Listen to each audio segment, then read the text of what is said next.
నమస్తే అండి. నా పేరు సరిత. మనము చాలా వరకు వీడియోస్ చేస్తూ ఉన్నాము. ఏంటంటే ఇప్పుడు బేసిక్‌గా చాలా మందికి ఎలాంటి లైట్స్ రిక్వైర్‌మెంట్ ఉంటుంది అనే దాని మీద మనం ఫోకస్ చేస్తూ వీడియోస్ చేస్తూ ఉన్నాము. సో, అలాగే ఇప్పుడు నాకొచ్చిన కొన్ని క్వైరీస్‌లో కెమికల్ ఇండస్ట్రీకి జనరల్‌గా ఎలాంటి లైట్స్ యూజ్ చేయాలి అనే దాని గురించి మనం ఎండీ సార్ సామిరెడ్డి సార్‌ని అడిగి తెలుసుకుందాం. సార్ నమస్తే సార్. నమస్తే సరిత. సార్ ఇప్పుడు మనకు చాలా వరకు వీడియోస్ చేసాం సార్. కానీ పర్టికులర్ గా ఒక కెమికల్ ఇండస్ట్రీకి ఎలాంటి లైటింగ్ ఇస్తే బాగుంటుంది అనే క్వైరీస్ ఉన్నాయి సార్. కొంచెం దాని మీద తప్పకుండా ఈ కెమికల్ ఇండస్ట్రీస్ కానీ ఫార్మా ఇండస్ట్రీస్ కానీ లేకపోతే ఈ ఇండస్ట్రీస్ ప్రధానంగా మనం ఏం చూస్తామంటే సేఫ్టీ చూస్తాం. ఓకే.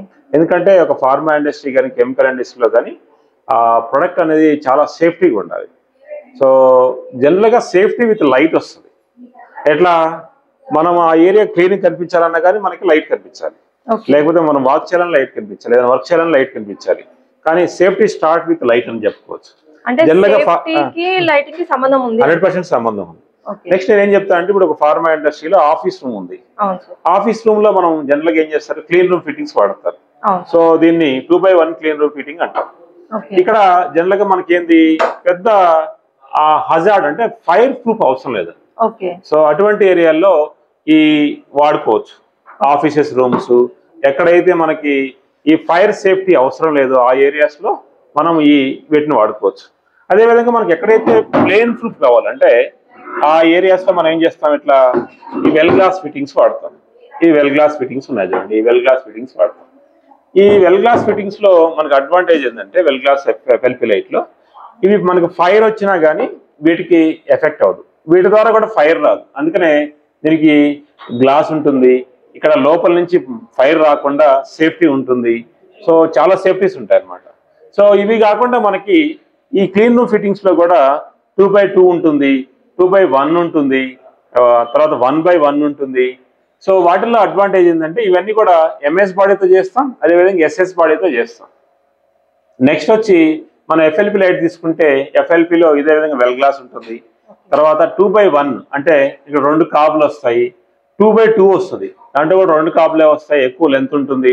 అదేవిధంగా మనకి ఫ్లవర్ మోడల్ అంటాం, హైవే లైట్ అంటాం, లేకపోతే ఫెడ్ లైట్ అంటాం ఉంటుంది, స్ట్రీట్ లైట్ ఉంటుంది, సో తర్వాత ట్యూబ్ లైట్ ఉంటుంది. ఇవన్నీ కూడా ఎఫ్ఎల్పిలో ఉంటాయి. ఇది కాకుండా దీనికి ఎస్సరీస్ ఉంటాయి, అంటే కొన్ని స్విచ్చెస్ ఉంటాయి. ఇవన్నీ కూడా జనరల్గా మనకి కెమికల్ ఇండస్ట్రీస్ కోసం కానీ ఫార్మా ఇండస్ట్రీస్ కోసం కానీ ఉపయోగిస్తాం.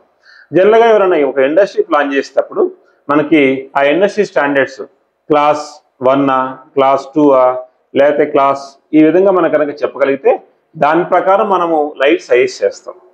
అదేవిధంగా ఏరియా వైజ్ కనుక మనం చూసుకుంటే, సో అది డ్రాయింగ్ ఏరియా అనుకోండి, కెమికల్ ఇండస్ట్రీలో డ్రాయింగ్ ఏరియా అనుకోండి లక్ష లెవెల్ 500 కావాల్సి వస్తుంది.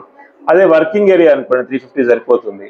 అదే ఆఫీస్ రూమ్ అనుకోండి, కంప్యూటర్ సైన్ వాడతాను అనుకోండి 350+ ఉంటే బాగుంటుంది. అదే పాత్వేస్ వర్కింగ్ ఏరియాస్ అనుకోండి వాటిల్లో మనకు లక్స్ లెవెల్ అనేది 90 ఉంటే సరిపోతుంది. వాష్రూమ్ ఏరియాస్ లో కూడా 90 ఉంటే సరిపోతుంది. వాష్రూమ్ ఏరియాస్ లో మనము ఈ మోషన్ సెన్సార్స్ పెట్టచ్చు.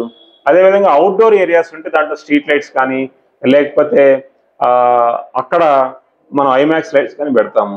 వాటిని కూడా మనం ఆటోమేటిక్ కంట్రోల్ చేయొచ్చు, డే లైట్ సెన్సార్స్ లేకపోతే టైమర్స్ పెట్టి కంట్రోల్ చేయొచ్చు.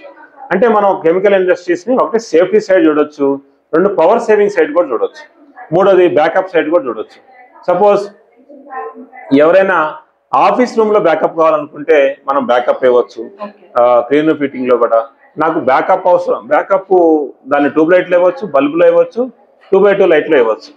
తద్వారా మనం ఒక మూడు ప్రొవైడ్ చేయొచ్చు. ఒకటి సేఫ్టీ స్టాండర్డ్స్ ప్రొవైడ్ చేస్తాం, లక్స్ లెవెల్ ఎంత గల చెప్తాం, 3వది దానికి ఏమైనా బ్యాకప్ అవసరం బ్యాకప్ కూడా ఏర్పాటు చేస్తాం. సో దట్ పవర్ కన్సంప్షన్ అనేది అవును. ఇప్పటి వరకు చాలా మన ఇండస్ట్రీస్కి ఇచ్చాం. మనం హెట్రాక్ ఇస్తున్నాం, తర్వాత లీఫామాకి ఇచ్చాం, తర్వాత మనం you name any big company in Hyderabad we almost supply to those companies. So వాళ్ళు చూడాల్సిందల్లా ఏంటంటే ప్రైస్ వైజు లోకల్ మనం మ్యానుఫ్యాక్చరింగ్ చేస్తాం, హైదరాబాద్లో మ్యానుఫ్యాక్చర్ చేస్తాం. కాబట్టి ఏపీ తెలంగాణలో ఎక్కడ వస్తాయో వాళ్ళకి మనం సపోర్ట్ చేసే అవకాశం ఉంది. సో మనకు అవుట్లెట్స్ కూడా ఉన్నాయి. అవుట్లెట్స్లో మనకి ఒక 18 అవుట్లెట్స్ ఉన్నాయి. 18 అవుట్లెట్స్లో ఏ అవుట్లెట్కి వెళ్ళినా కానీ మనం దాన్ని చేసుకునే అవకాశం ఉంది. Okay sir. సో మన దగ్గరకు వస్తే వాళ్ళ యొక్క power consumption and lux level ఎంత ఉండాలి అనే suggestions everything under one roof. Yes.